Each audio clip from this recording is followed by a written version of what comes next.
Thank you for tuning in, everyone. Yes, you've tuned into The Real Story. And this evening, my name will be Daniel Hapney. I always like to invite the viewers to, I know it's condescending thinking, but think for yourself. It's a big thing, right? The other one is, follow the money. I always like that. It was like a Sherlock Holmes thing, but follow the money, because a lot of times, how did they put it? Anything we subsidize, we shall control. Those words go back in my history. I remember those. Anything we subsidize, we shall control. Tonight's episode, what a good episode. Hopefully a little bit of wake up there, a little zzz, with the cattle prod. And my thing is this. Can you see?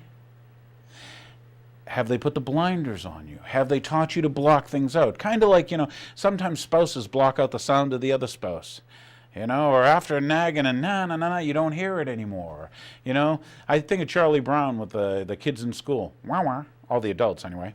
Wah, wah, wah. The teachers. Wah, wah, wah, wah. So my question, anyway, tonight is, can you see? Can I help you see? Can you see, and maybe you'll show me? That would be wonderful. So, very good show for you this evening. You're going to like what we have. Okay, first off, I'm going to go back in time a little. Do you remember back when Bush was in? Because we're gonna date ourselves and date the show. This is post-Bush. This is post-Bush too. But remember back when Bush was in and the Democrats were in power? They had control of the House and the Senate. We had a Republican president, right? Because we think that there's differences. Okay, the divide and conquer thing works. Tribal. I'm a red state. You're a blue state. You're a blue state. I'm a red state. What does that make? A purple state if you mix them together? Is that what Americans would be? Purple. So anyway, do you remember when the Democrats were in? And the reason I say this is because the Democrats were very against torture. Do you remember that? Do you remember that at all? When they tried to sell you that torture was good, and I'm here to tell you, maybe you need to see. Or maybe you need your vision cleared, because if they sold you that torture was good, Jack Bauer did it on 24 to save the country, okay? Bush authorized it. The people who did the torture went to prison. Bush wrote books and said, I'd do it again. But the thing to remember here is, do you remember the Democrats were against it? Okay. Do you remember they were also, they said the Patriot Act. Matter of fact, they made them have to re-up it every year. But remember when they were putting the Patriot Act through and they said, hey, there's a lot of stuff in here that's not good. It's not constitutional. It's not American. The interesting thing was, think about this with the Patriot Act. How did they get all those pages ready and printed so fast? Do you think this was canned, already ready to go? Jeez. That's a good question, huh? So anyway, do you remember they were against the Military Commissions Act? That's where you lost your jury of your peers. Yes, the Democrats were against that. They said, the Constitution, the Bill of Rights. Some Democrats, let me rephrase that. But once again, back in the Bush days, when a lot of this was going down, when the false flag terrorism we know as 9/11 went down, remember the stuff, the warrantless wiretapping. Hey, you can't do that. And they said, well, we're only listening to foreigners. And then you found out they're wiretapping everybody, let alone now tracking your bank accounts, tracking your credit card transactions. That's a whole nother story. Let alone tracking your cell phone constantly, GPSing your car. Okay, but you remember they were against this police state. The Democrats, they were acting like controlled opposition. That's what I call it. When you put someone up and say, well, I'm against you, but I'm really not against you that much. And the reason I want to follow this, remember NAFTA and GATT, okay? This is, once again, the Democrats are in control of the House and the Senate, yet we have a Republican president, and they were against all this stuff. And indefinite detention. Yeah, because you got to remember, not only did we have the Military Commissions Act go through with the good old Bush man, the one whose grandfather was a Nazi. Here's homework for the viewers. Type in Prescott Bush Nazi next time you do a Google search, okay? And remember, it was The Real Story that told you the real story. So anyhow, indefinite detention. That was the, not the Military Commissions Act. No, that was, the Defense Authorization Act of 2007, I believe, written in 2006. What's important is, I was saying, remember how the Democrats were against that, or at least there were Democrats against that. Now, we have a Democrat, Mama. He's in office, right? We're told he's a Democrat. We're told he's American, but no birth certificate yet. Stay tuned. It's coming, I'm sure. When you have time, you can make stuff. Anyway, now we have Republicans, right? There's a big switch in the House, right, and all this stuff.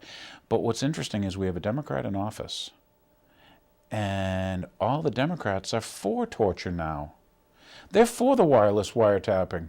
You don't hear them saying, hey, let's get... They're for re-upping the Patriot Act. They did that at night, right? Gee, on the weekend, nobody notices. It's like a lot of the bills they passed on the weekend, bills and authorizations, like the TARP, all this stuff done on weekends. But the Democrats who are against all this, now all of a sudden they're for, the Patriot Act. Now they're for torture. Torture's okay when we do it right. Spying on Americans is okay, Notice the switch. Just the switch. Just notice that. Okay. So anyway, and Republicans are all of a sudden, they're suddenly against all that. Oh, we got a Tea Party now, and the Republicans co-opted. Actually, didn't start with them. It started with Ron Paul, who said, hey, constitutionality and stuff, and, maybe we've allowed the government to grow so much that, it's part of this government love thing. We'll get into that later. But here's a quick one for you, and I want you to try to absorb this and see if they're wrong, see if it opens any of your visions or reawakes or re-energizes the synapses in your neurons so that you can uptake new data or maybe even think for yourself here. Here we go. This is the story of your enslavement. I hope you enjoy it. This is the story of your enslavement, how it came to be, and how you can finally be free. Like all animals, human beings want to dominate and exploit the resources around them. At first we mostly hunted and fished and ate off the land, but then something magical and terrible happened to our minds. We became, alone among the animals, afraid of death and of future loss. And this was the start of a great tragedy and an even greater possibility.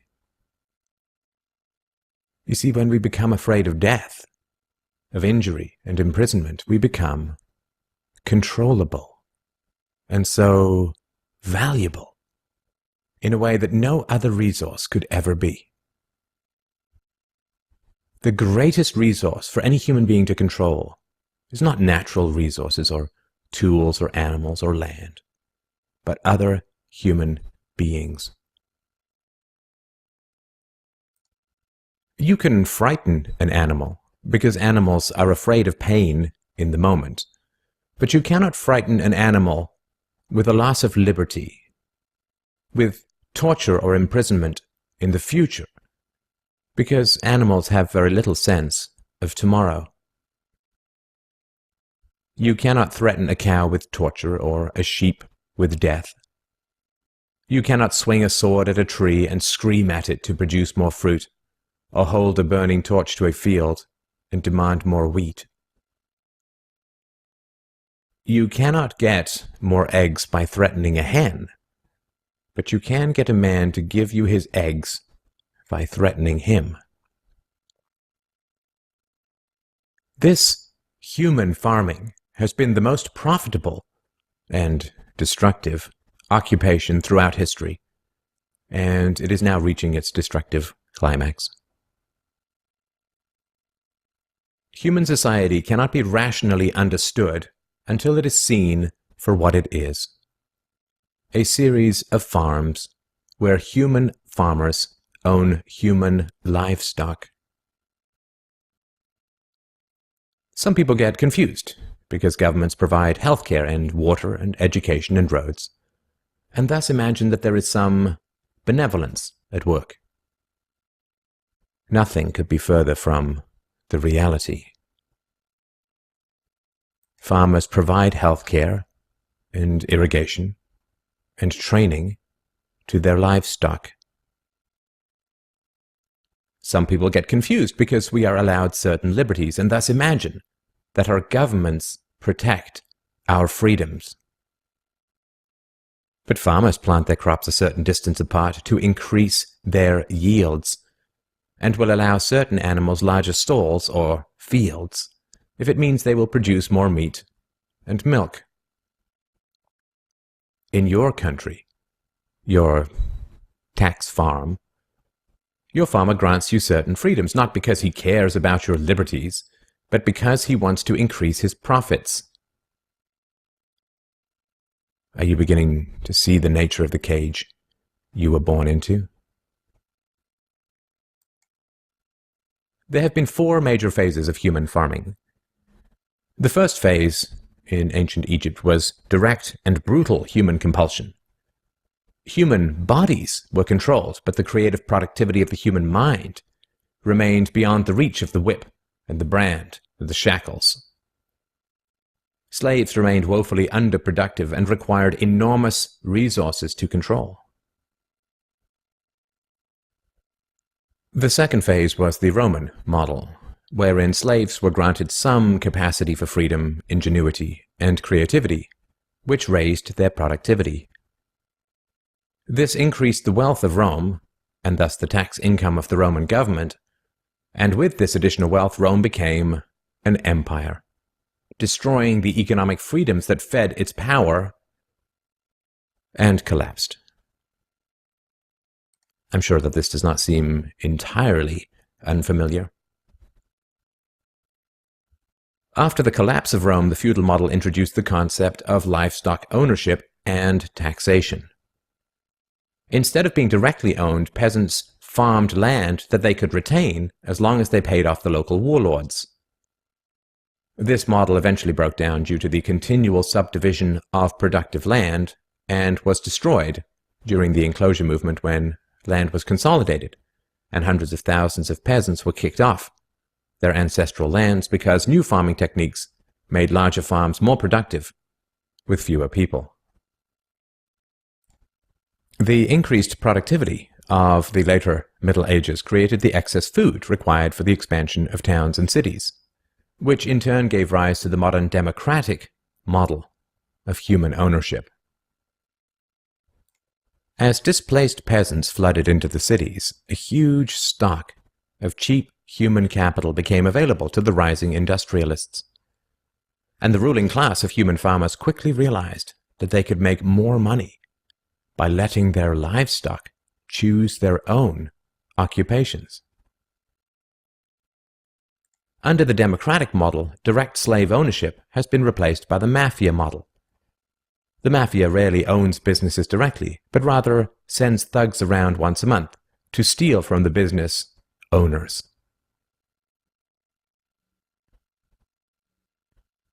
You are now allowed to choose your own occupation, which raises your productivity, and thus the taxes you can pay to your masters. Value this time in your life, kids, because this is the time in your life when you still have your choices. And it goes by so fast. When you're a teenager, you think you can do anything, and you do. Your 20s are a blur. 30s, you raise your family, you make a little money, and you think to yourself, what happened to my 20s? 40s, you grow a little pot belly, you grow another chin. The music starts to get too loud. One of your old girlfriends from high school becomes a grandmother. 50s, you have a minor surgery. You'll call it a procedure, but it's a surgery. 60s, you'll have a major surgery. The music is still loud, but it doesn't matter because you can't hear it anyway. 70s, you and the wife retire to Fort Lauderdale. Start eating dinner at 2 o'clock in the afternoon. You have lunch around 10, breakfast the night before. Spend most of your time wandering around malls looking for the ultimate soft yogurt and muttering, how come the kids don't call? How come the kids don't call? The 80s, you'll have a major stroke.